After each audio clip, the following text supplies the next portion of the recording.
हूँ संदीप जी का सवाल मैं आपके पास छोड़कर गई थी, मैं चाहती हूँ उस पर जवाब दीजिए सबसे पहले, फिर आगे और बढ़ते हैं, मूव करते हैं। देखिए संदीप जी और हमारे सपा के साथी ने कई सवाल किए, सबका जवाब देती हूँ। सबसे पहले कि भारतीय जनता पार्टी अंत्योदय के विचारधारा से काम करती है। जो अंतिम पंक्ति में खड़ा व्यक्ति है उसको सशक्त करना चाहती है, चाहे वो कोई बिल्कुल। अडानी को आपने कहां से तो अगर आज आदिवासी महिला को अमृत वर्ष में ये अपॉर्चुनिटी मिलती है तो इसका स्वागत अंतरात्मा की आवाज से सभी विधायकों और सांसद ने किया है, ये देखने को सबको मिला है।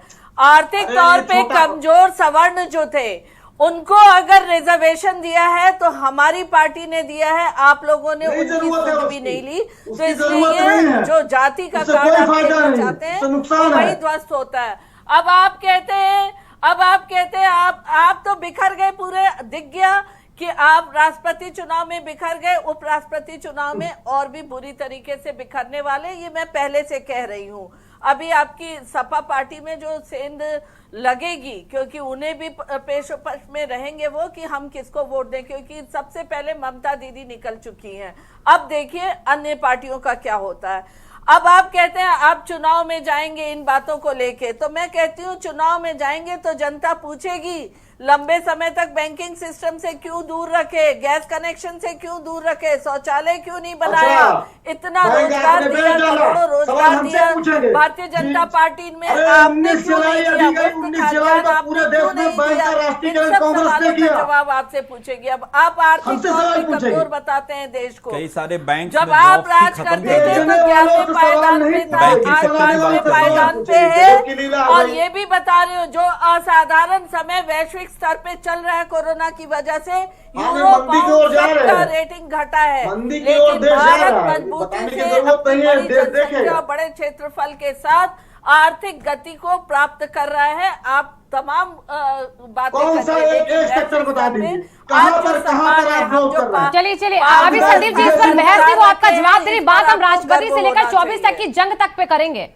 अभी हम बात राष्ट्रपति के चेहरे से लेकर 24 तक की जंग पर करेंगे, क्योंकि ये सवाल ये जवाब बार बार हर डिबेट में उठते हैं। अभी थोड़ा मुद्दा अलग है, वो आपकी बात का जवाब दे रही। संदीप जी सुन लीजिए, फिर 1 to 1 कीजिएगा, सुन लीजिए, गलत बोले 1 to 1 कीजिएगा। दीदी जो प्रत्याशी उतारने वाली वो क्यों बाहर हो रही है उपराष्ट्रपति चुनाव बिल्कुल से पूछिए। जब ये एकजुट होकर विपक्ष नहीं रह सकता है तो वो किस भरोसे से जनता का विश्वास जीत पाएगा। ठीक है चंचल जी, ये बात तो सच है ना, हम दीदी आती 22 में भी आपके साथ खड़ी हो जाती मंच पर, बोलती हैं हराबो हराबो, उसके बाद खेला होबा नहीं हुआ, कुछ नहीं हुआ यहाँ पर। लेकिन अब उपराष्ट्रपति के लिए खेला वो कर गई हैं, वो कह रही हम समर्थन नहीं करेंगे, हमसे बिना चर्चा के कैंडिडेट चुन लिया गया। अब वो आपके साथ इसमें भी नहीं, उपराष्ट्रपति में, राष्ट्रपति में के भी वोट डालने के बाद उन्होंने बोला कि अगर हमसे बीजेपी बात करती तो शायद हम बीजेपी के ही कैंडिडेट को वोट करते, लेकिन अब वो किसी को वोट नहीं। धनखड़ जिनके साथ उनकी लड़ाई कितनी देखी गई है, उसके कहीं ना कहीं साथ जाने के संकेत मिल रहे हैं। अब आप बताइए कैसे एक होंगे 24 में?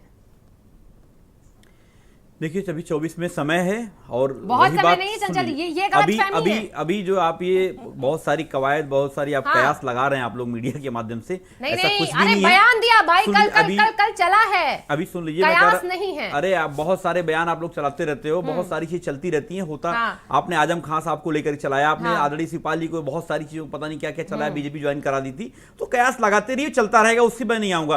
बात हो रही है यहाँ पे चुनाव की, जो हमारी बड़ी बहन शबनम जी के कई सारे सवाल थे, मैं उसको जवाब दे दूं। जैसे ये पता चला अभी इन्होंने कह रही हैं कि क्या नाम है, आप कैसे लड़ेंगे, आप सामने नहीं। आप सोचो आज के टाइम में जो आपने मैनिफेस्टो लेके आप आए थे, आज के टाइम उन मैनिफेस्टो का क्या हुआ, उन सारे चीजों का क्या हुआ। अभी जो है हमारे रिजवी साहब के सवाल का मैं जवाब इनके देता हूं। इन्होंने कहा कि केवल सफाई का विकास हम लोगों ने किया। मैं रिजवी साहब से चैलेंज करता हूं, आपको जिला बताओ, मेरी बात सुन लीजिए, मैं आपको बताऊं, आप मुझे जिला का नाम बताइए, उस जिले में बताएंगे हमारे समाजवादी पार्टी सरकार ने क्या किया था, हमारे आदरणीय अखिलेश जी ने, हमारे आदरणीय नेताजी ने। मैं प्राइमरी स्कूल में पढ़ता था, उस समय में स्कूल में छत नहीं हुआ करती थी, सुन लीजिए मैं वही कह रहा हूं, प्राइमरी स्कूल हुआ करता, छत नहीं हुआ करती। हमारे आदरणीय नेताजी मुख्यमंत्री जब हुए पहली बार तो स्कूलों में छत होने का काम हुआ प्राइमरी स्कूलों में, और डेवलपमेंट के मामले में हम लोग ज्यादा कोई काम नहीं कर सकता है। पहली चीज सुन लीजिए शबनम जी, आपकी बात का जवाब दूं, जिस तरीके से आपकी सरकार में, सुन लीजिए, आपकी सरकार में इतने बड़े बड़े भ्रष्टाचार हो रहे हैं, शबनम जी, आपकी सरकार में बड़े बड़े भ्रष्टाचार हो रहे हैं और एक एक मंत्री विधायक भ्रष्टाचार के रूप में आप सोचिए, जब जितिन प्रसाद के ओएसडी को घोटाले के आरोप में हटाया गया, जब इंजीनियर चीफ को हटाया गया, तो जितिन प्रसाद को क्यों नहीं हटाया जा रहा है? क्योंकि उनको मंत्री पद से क्यों रखा गया है? क्योंकि भ्रष्टाचार के आकंठ में आपका एक एक विभाग डूबा है, स्वास्थ्य से लेकर के पीडब्ल्यूडी से लेकर के आपका जो है पशुपालन घोटाला आपने किया है। सुन लीजिए, बोलिएगा आप। अच्छा, घोटालों का जिक्र हो रहा है क्या? सुन लीजिए, मैं वही कह रहा हूँ।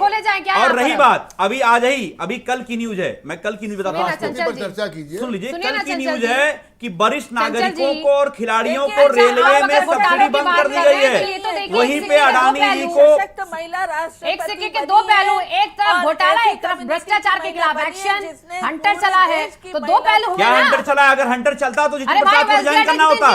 आप बताओ, पशुपालन मंत्री ने रिजाइन क्यों नहीं किया? क्यों नहीं रिजाइन करवाया?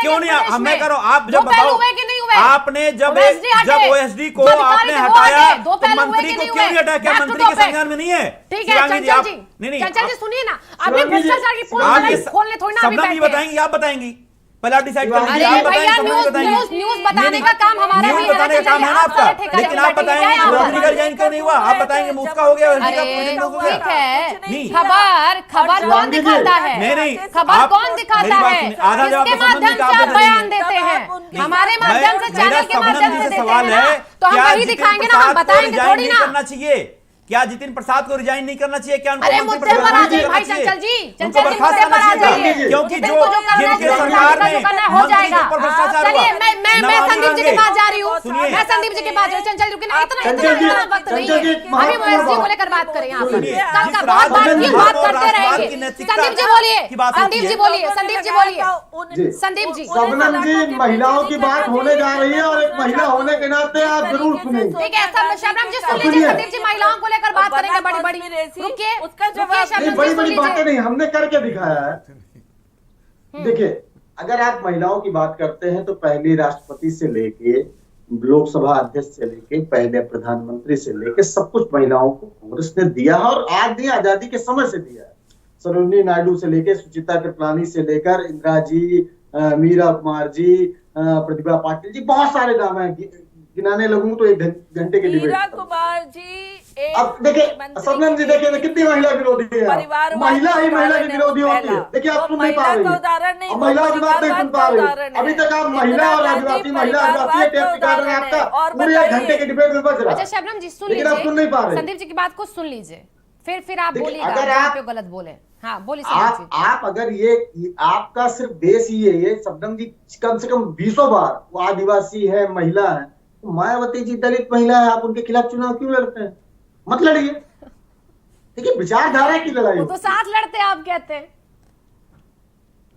यही तो मैं कह रहा हूँ ना। नहीं, साथ साथ हो जाती है। सुन लीजिए, समय पे साथ लड़ते हैं और उसके उन्होंने समर्थन भी दिया और खिलाफ। आप अरे सुन लीजिए, परिवारवाद अरे वाले नेता किसी एक विपक्ष में लास्ट खड़े पॉइंट, होकर आप अपना अरे मेरी कैंडिडेट बड़ी क्यों नहीं खड़ा बहन, करते? अरे इस पर भी दुर्गा जवाब माता जी, दीजिए। सुन लीजिए, नमामि गंगे के माता ऊपर जी, ईडी सुन कब लीजिए। आएगी? आप बता दीजिए शबनम अब जी। सुनिए, अरे चंचल जी, एक और महत्वपूर्ण शबनम जी के हक की बात कर देता जब हूँ। उसमें मैं तो इनको डिबेट अक्सर होगा वो भी बताऊंगी। आपके मंत्री मैं तो ये सोच रहा था, आप विधान संदीप जी परिषद की जा बात ले रही हैं, आप लीजिए नहीं भाई, जा वो बोलना चाह रहे हैं। हाँ संदीप जी बोलिए। जी देखिए, अगर आप किसी भी जो है बेस पर वोट मांगने जाते हैं और उसी को इशू बनाते हैं तो ये एक सवाल, उस पर भी पॉलिटिक्स होगी ना। उस पर आप ये कहते हैं कि महिलाओं के ऊपर आप सवाल उठा रहे हैं, तो भाई आप भी महिलाओं के खिलाफ चुनाव लड़ते रहे, लड़ाते रहे। आदिवासियों के क्या आदिवासी विधायक कांग्रेस कोई कहीं पर लड़ाता है तो क्या आप नहीं लड़ाते हैं क्या? अगर ऐसी बात हो तो पूरे देश में आदिवासी कांग्रेस कैंडिडेट खड़ी कर देती है, भाजपा अपने कैंडिडेट वापस ले ले। ऐसा नहीं होता है, ये विचारधारा की लड़ाई है। भाई अब तक ये आप आदिवासी का वोट लेने में आप सबसे आगे रहते थे, अरे लेकिन भाई, जब वोट बिल्कुल देने है। की बात होती है तो आप मैं उसी पीछे कह हट रहा हूँ, जाते हैं, तर्क उसी देते कह रहा हैं। हूँ। वन तर्क अधिकार देते हैं। अधिनियम में संशोधन ये किसने किया? आपकी जो वन का आपने अधिकार जिस किसने तरीके की छीना? राजनीति 2006 में अधिकार की है, किसने दिया? वही अरे वो हमको नहीं मिलेगा तो क्या आपको सामने आ मिलेगा? रहा है। प्रतीकों को देखिए, एक बात है, आप राम को मानने वाले हैं, राम की मानने वाले हैं, अंतर इतना ही है। आप राम का नाम पे वोट तो लेते हैं लेकिन राम की मानते नहीं है, उनके आदर्शों को नहीं मानते। सरदार वल्लभ भाई पटेल जी की मूर्ति तो आप लगाएंगे, लेकिन देखिए उन्होंने ये सब उनके आपकी आदर्श प्रस्तुत बौखलाहट किए है, हैं। ये सारी आपकी बौखलाहट है, बौखलाहट क्योंकि नहीं कहीं ना है, कहीं ये आपकी आपके स्ट्रैटेजी प्रतीकों चारों की खाने दलाली का कैसे बढ़ गई। मैं विरोध कर रहा हूँ। आपके अपने इस लोग घटिया बहुत राजनीति का मैं विरोध विरोध कर रहा हूँ संदीप भाजपा जी, से। आप जो इतने सबने मिजाज तर्क से दे छुपी रहे हैं नहीं वो पॉइंट चारों पॉइंट खाने पॉइंट रखिए चित पड़ अपना गया। 10 सेकंड में, उस पर फिर जवाब संदीप जी। देखिए, मेन पॉइंट जी कंक्लूजन। जी हाँ जी 2024 का चुनाव कांग्रेस बेरोजगारी, महंगाई हाँ। और भाजपा के जो वादे थे और जो जिसने भाजपा ने देश को जिस स्तर पर पहुंचाया है, हाँ। जो पीछे ले गई है कम से कम 40 साल, हम इस आधार पर चुनाव लड़ने जा रहे हैं। कांग्रेस ने न कभी जाति और जो है धर्म की राजनीति की है, ना आगे करेगी। और एक बात समझिए, भाजपा का मुकाबला, अभी आप ममता बनर्जी की बात कर रही थी, ममता बनर्जी कभी भाजपा के साथ भी रही है, और जिस राष्ट्रपति की बात कर रही है, आदिवासी महिला की बात कर रहे हैं, वो बीजू जनता दल से चुनाव भी लड़ चुकी है इनके साथ रहने के बाद भी। तो राजनीति में परिस्थितियां कब बदल जाए ये कोई नहीं कह आदिवासी सकता महिला, है, इसलिए आप ऐसा विपक्ष मत की और बोलिए। पक्ष की परिभाषा मत करिए। राष्ट्रपति बनने जा रही हैं, थोड़ा सम्मान। नहीं, बन गई हैं। प्लीज, वो तो बन request गई। you।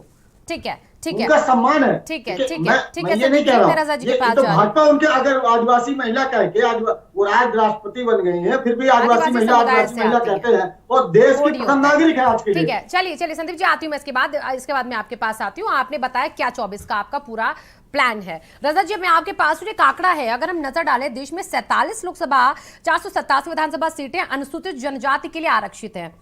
अनुसूचित जनजाति आदिवासी वोटर्स का प्रभाव इनमें हालांकि बहुत ज्यादा है। 19 के चुनाव में अनुसूचित जनजाति के लिए आरक्षित 47 सीटों में से 31 पर भाजपा ने जीत हासिल की थी। तो यानी कि वो राज्य, चाहे वो उड़ीसा, कर्नाटक, आंध्र प्रदेश, तेलंगाना हो या झारखंड, छत्तीसगढ़, गुजरात या राजस्थान हो, यहां पर जहां पर सबसे ज्यादा आदिवासी समुदाय के लोग आते हैं, अब वो 47 में 31 का फॉर्मूला देख रही है बीजेपी। इसी के साथ 17 वाले राष्ट्रपति के चुनाव को भी कहीं ना कहीं इस बार भी सटीक एक दूसरे से जोड़ने की कोशिश करते हुए 24 में जाने की कोशिश कर रही है। तो ये जो सारा एक पूरा फॉर्मेट सोचा बीजेपी ने, ये फॉर्मेट विपक्ष के लिए क्या मजबूत है, क्या कमजोर है, कैसा दिख रहा है आपको बीजेपी का? 2017 का जो चुनाव हुआ था उससे हाँ। पहले जब राष्ट्रपति बने थे राम हाँ। कोविंद जी, तो जाहिर से दलित समाज से आए थे वो, और उसका ये असर पड़ा था हाँ। कि उत्तर प्रदेश के अंदर भी और पूरे देश में दलित समाज जो है वो इकट्ठा हुआ। और राष्ट्रपति राम कोविंद जी ने बहुत, कभी ट्रेन से सफर किया, कभी उससे गए उत्तर प्रदेश में, तो कई बार चुनाव से पहले तो कहीं ना कहीं इसका असर पड़ता है। हर बिरादरी का अगर बड़ी पोस्ट पर आदमी होता है तो वो बिरादरी सोचती है कि साहब हमारी बिरादरी का है, तो वो बिरादरी घूमती है ज़रा से कि भाई हमारे। तो मैंने आपको बताया कि 100 लोकसभा ऐसी सीट है जहां इन जातियों का बहुत मतलब जो है असर पड़ेगा जीत हार का। मैं आपको बताना ये चाहता हूं, राष्ट्रपति की आज बहस हो रही है, तो जाहिर सी बात है कि आपके चैनल पर मैं आपको बताना चाहता हूं कि युवा, स्टूडेंट ये भी आपके चैनल को देखते हैं, और मैं ये जानकारी देना चाहता हूं कि जिससे उनके नॉलेज में इजाफा हो। 1950 में डॉक्टर राजेंद्र प्रसाद जी निर्विरोध जो है राष्ट्रपति बने थे। 24 जनवरी 1950 को इसी दिन संविधान सभा ने अपनी जो है आखिरी बैठक की और जन गण मन राष्ट्रगान चुना। 25 जनवरी को राजेंद्र प्रसाद जी की बहन जो भगवती देवी जो है वो एक्सपायर कर जाती हैं, लेकिन राष्ट्रपति जी 26 जनवरी के देश के पहले जो है वो गणतंत्र दिवस को शामिल होते हैं, उसके बाद वो अंत्येष्टि में जाते हैं। तो पहला राष्ट्रपति भारत का निर्विरोध हो गया। उसके बाद 1952 में डॉक्टर राजेंद्र प्रसाद जी जो है वो चुनाव हुआ, और चुनाव में वो राष्ट्रपति जीते, और उनके जो साथ में लड़े थे वो केटी शाह साहब लड़े थे। तो इनको केटी शाह को जो है 92,827 मत मिले थे, और राजेंद्र प्रसाद को 5,07,400 वोट मिले थे। ये पहला चुनाव हुआ 1952 में, और राजेंद्र प्रसाद जी राष्ट्रपति हो गए। यानी अब एक निर्विरोध जीते 1950 में, फिर 1900। आपसे एक रिक्वेस्ट है, आप बहुत अच्छी जानकारी दे रहे हैं, मैं चाहती हूँ आप जो नाम बताएं प्लीज उसको थोड़ा सा आप डिफाइन करें, तो बहुत कम शब्दों में डिफाइन कर दीजिए, क्योंकि वक्त धीरे धीरे मैं खाली नाम बता दें आपको, खाली नाम बता देते हैं, मुझे सबको मौका तो बस ठीक है। नाम दे 1950 में जो राजेंद्र प्रसाद जी निर्विरोध हुए थे, 1952 में राजेंद्र प्रसाद जी चुने गए, इलेक्ट हुए, फिर 1957 में राजेंद्र प्रसाद जी जीते। यानी राजेंद्र प्रसाद जी 3 बार राष्ट्रपति रहे भारत के। उसके बाद 1962 में डॉक्टर सर्वपल्ली राधाकृष्णन हुए, फिर 1967 में डॉक्टर जाकिर हुसैन हुए, लेकिन डॉक्टर जाकिर हुसैन 5 साल का कार्यकाल नहीं पूरा कर पाए, उनके बीच में मृत्यु हो गई। फिर 1969 में वीवी डिग्री हुए। फिर 1974 में फखरुद्दीन अली अहमद जो है राष्ट्रपति बने और इमरजेंसी उसी साल लगी, इमरजेंसी पर इन्होंने राष्ट्रपति ने हस्ताक्षर किए। 1977 में नीलम संजीव रेड्डी बने, 1982 में ज्ञानी जैल सिंह बने, 1987 में आर वेंकटरमन बने, ये दलित समुदाय से आ गए, नहीं दलित समाज से नहीं है। 1992 में डॉक्टर शंकर दयाल शर्मा है, 1997 के आर नारायण, ये दलित समाज से आए थे। फिर 2002 में APJ अब्दुल कलाम बने, 2007 में जो है प्रतिभा पाटिल बनी और 2012 में जो है प्रणब मुखर्जी बने, 2017 में राम कोविंद बने और 2022 में जो है ये बनी। 3 मुसलमान, 1 सिख, 2 महिला, 2 दलित और 1 जो है अनुसूचित जनजाति की महिला, तो 2 महिलाएं बनी आप समझिए, और 3 जो है मुसलमान राष्ट्रपति बने। तो बड़ा ये राष्ट्रपति पद में भी आप देखिए एक सिख समुदाय से बना, तो सभी जातियों का एक तरीके से और बन रहा। तो राष्ट्रपति जो है जो अब द्रौपदी मुर्मू जी बनी है, ये आपका कहना ये था जो आपने मुझसे सवाल किया था कि साहब 2024 के चुनाव के अंदर जो है ये इसका असर पड़ेगा कि नहीं पड़ेगा। देखिए सीधा सीधा असर पड़ेगा, ऐसा नहीं कि नहीं असर पड़ेगा। और मैं कह भी चुका हूँ, फिर कह रहा हूँ, कम से कम 100 लोकसभा में असर पड़ेगा जहां जो है आदिवासी जनजाति के लोग जिताने और हराने में लगे रहते हैं।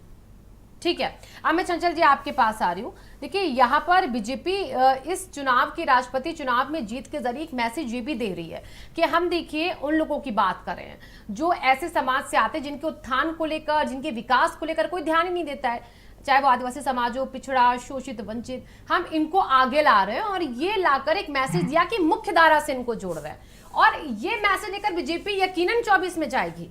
तो जब ऐसा मैसेज जनता के बीच में होगा तो आपके पास उसकी काट क्या होगी?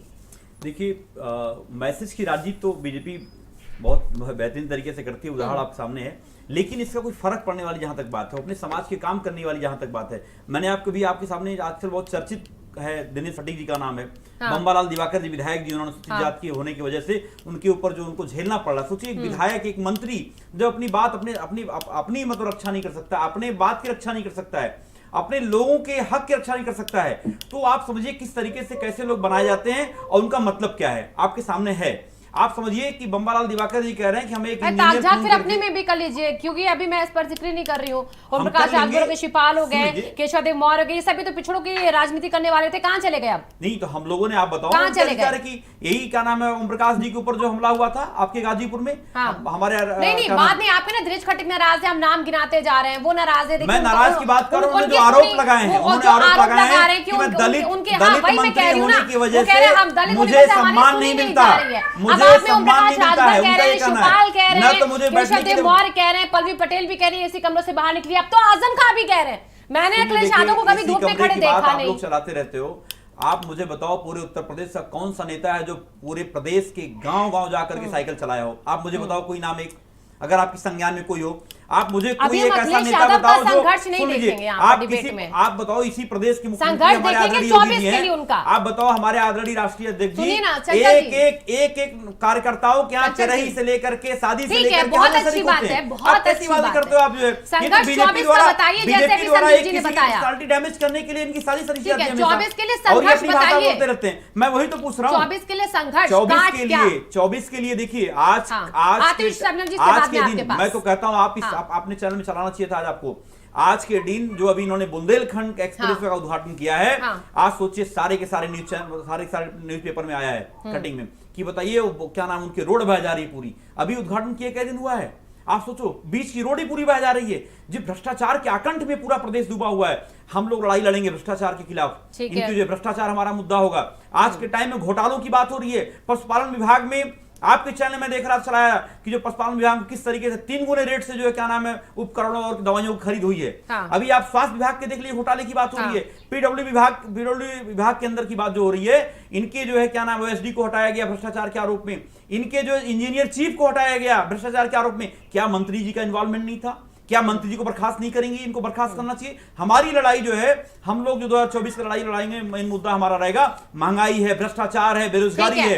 आप सोचिए बैंकिंग की बात कर रही थी शबनम जी, ठीक है रुकिए, आप जवाब वक्त धीरे धीरे जा रहा है, एक एक करके जवाब ले लीजिए। आपने जितने सवाल किए शबनम जी जवाब देना चाह रही। शबनम जी बोलिए शबनम जी। शिवांगी जी, मैंने बहुत शांति से सुना, वो भी शांति से सुने। सबसे पहली बात कि ये जितने एजेंडे ये आज गिना रहे हैं, ये एजेंडे इन्होंने चुनाव में गिनाया था, तब भी 37 साल बाद हमारी सरकार फिर से चुनकर आई है, ये एक इतिहास है। दूसरी बात, ये दलित महिला मायावती जी की बार बार बात कर रहे हैं, तो गेस्ट हाउस कांड करने वाले कम से कम अपना मुंह बंद रखें, नहीं तो जनता गेस्ट हाउस कांड भी आपसे पूछेगी कि एक दलित मुख्यमंत्री के साथ इस तरह का कांड आपने कैसे किया।